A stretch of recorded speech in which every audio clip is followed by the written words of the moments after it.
News out of Hollywood. People magazine reports Oscar-winning actress Diane Keaton has died. Keaton shot to fame in 1972, starring in The Godfather. You may recognize her. She's a famous actress and producer there in Hollywood. Actress Diane Keaton has now died at the age of 79. 80s, 90s, 2000s without you. Love you, Diane. She was famous for her roles in Annie Hall, in The Godfather, and Something's Gotta Give. They say some stars never fade, they just drift quietly into legend. And for Diane Keaton, the woman who turned awkwardness into elegance and eccentricity into art, that's exactly what happened. Her name carried a kind of honesty. Hollywood rarely allows warm, unpredictable, disarmingly real. But behind that charm was a woman who spent decades fighting battles the world couldn't see. And when the news broke that she was gone at 79, the world didn't just lose an icon, it lost one of its most authentic souls. Still, what truly lingers now isn't just her death, but her message, the quiet truth she left behind about life, love, and what it really means to be yourself. Before we unravel the meaning behind Diane Keaton's final message, make sure to like this video, subscribe, and stay until the end because what she left us wasn't a mystery. It was a mirror reflecting everything we forget about being human. For over 50 years, Diane Keaton wasn't just an actress, she was a force of nature. From The Godfather to Annie Hall, she redefined what it meant to be a leading lady. In a time when perfection was currency, Diane made imperfection powerful. Fantasies, can you imagine? That's not attractive. But you were smart not to tell her. No, look, I'm great at hiding. Yeah. I was very good at hiding. I managed that very well in keeping secrets. I just want you girls to understand something about motherhood, okay? Okay? Okay. I mean, it is the most impossible love. You tell me when it ends. You tell me when it stops. All I know is it's absolutely fine for me to teach you how to walk and talk, and then you grow up and you head off in the wrong direction toward a cliff.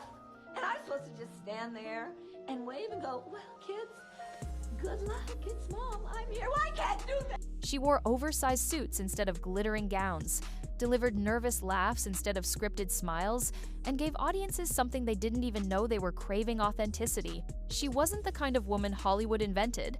She was the kind it tried to imitate, but could never replicate. Her characters didn't demand admiration, they earned empathy. They were messy, human, and alive.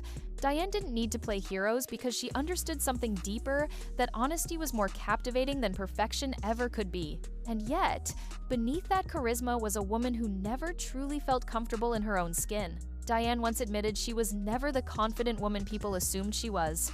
She said her entire life felt like a balancing act between fear and fascination. She wasn't pretending to be fearless, she was learning to live with her fear in plain sight. Maybe that's why people connected to her so deeply, because in her vulnerability… Didn't you develop bulimia at that time? That's what it was. It started because somebody said in the dressing room, one of the girls said that there was this thing that you could do in order to lose weight. Like I say, that would have been a loss.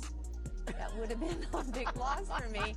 So it seems as though whenever I have these very strong feelings, you know, I should just forget saying it. They saw themselves. She turned awkwardness into poetry and hesitation into power. And even as she aged, she refused to chase youth the way Hollywood demanded. Her gray hair, her wrinkles, her laughter, she wore them all like medals of survival. Diane's message wasn't born in her final days. It was written in every choice she made to live out loud in a world that preferred silence. But in the months leading up to her passing, something about her changed. Those close to her said she grew quieter, more introspective.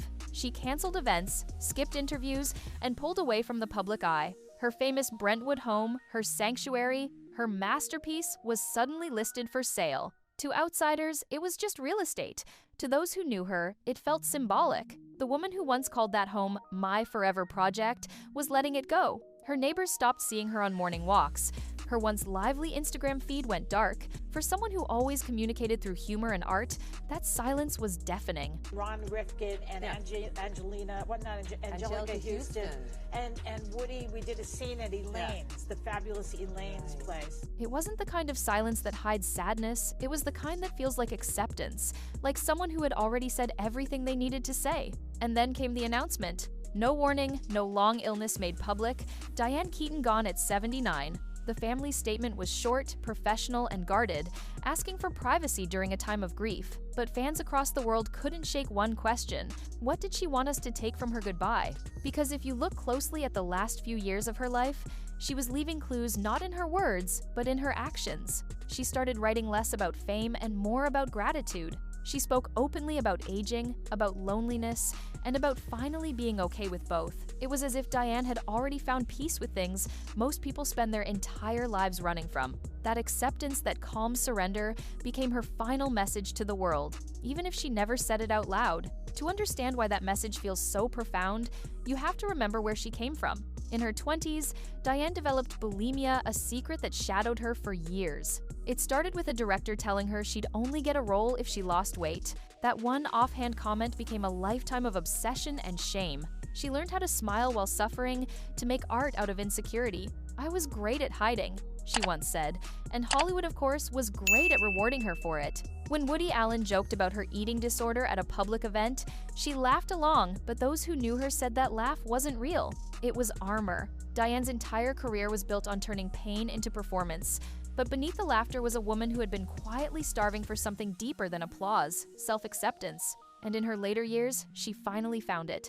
She talked openly about her past, not with shame, but with understanding. "I don't regret the struggle," she said once. "It made me who I am, complicated, flawed, and still learning." Diane's honesty about her flaws was revolutionary in an industry obsessed with illusion. But her most controversial act came later when she defended Woody Allen amid accusations that fractured Hollywood. "He's my friend," she said. "I believe him." The backlash was immediate. Fans called her blind, colleagues distanced themselves, and the industry that once celebrated her turned away. But Diane didn't flinch. To her, loyalty was sacred not because she agreed with everything or everyone, but because she refused to abandon people when the world demanded it. Her choice cost her roles and relationships, but it didn't cost her peace. In fact, those close to her say that's when she stopped chasing Hollywood altogether. She didn't want validation anymore. She wanted quiet. And maybe that was the moment she began to write her real legacy, one not measured in awards, but in integrity.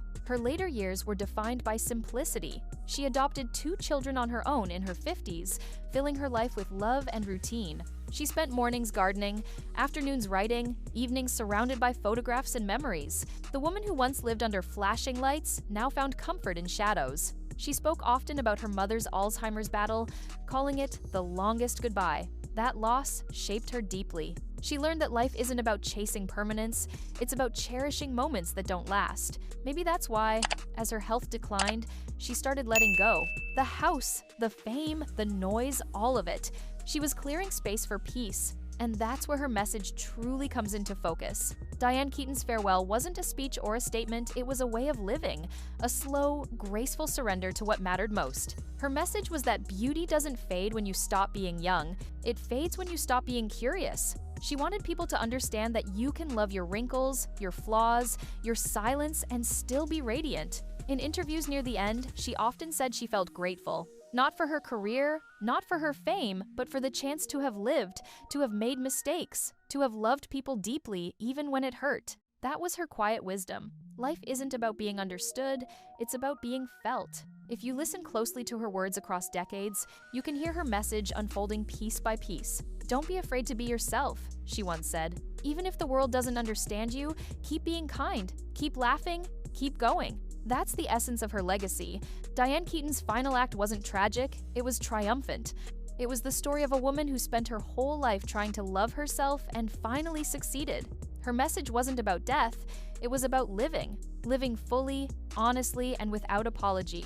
That's what makes her departure so haunting yet beautiful, because it reminds us that authenticity doesn't die, it just finds a quieter form. Hollywood will remember Diane Keaton for her hats, her voice, her laugh, but her truest legacy is her resilience. She showed an entire generation that you don't have to fit in to be unforgettable. That being different isn't a weakness, it's your superpower. Her life wasn't neat, her choices weren't always safe, but her spirit was unshakable. And in a world addicted to image, that kind of honesty is revolutionary. Even in her final years, when the cameras stopped rolling, she still carried that same spark, the quiet defiance of a woman who knew that being real would always matter more than being perfect. Maybe that's why, even after her passing, it feels like Diane Keaton is still speaking to us. Not through a recording, not through a script, but through the way she lived. Through every laugh she didn't fake, every truth she refused to hide, and every time she chose courage over comfort. Her life was her message, a reminder that you can survive heartbreak, scandal, age, and still be full of light. That joy doesn't come from control, it comes from surrender. And maybe that's what she wanted to leave behind, the reassurance that it's okay to let go. It's okay to be uncertain. It's okay to just be. So when we think about Diane Keaton's final message, maybe it isn't wrapped in mystery at all. Maybe it's simple. Be kind, be brave, laugh at yourself, wear what makes you feel alive. Love without keeping score. Because one day, when the applause fades and the lights dim, what people will remember isn't how perfect you were, it's how you made them feel. And that, more than anything, was Diane's gift to the world. Her life wasn't about chasing perfection. It was about embracing imperfection and calling it beautiful. She didn't just act in movies, she acted out truth. She showed us that it's okay to stumble, to age, to start over because that's what it means to live.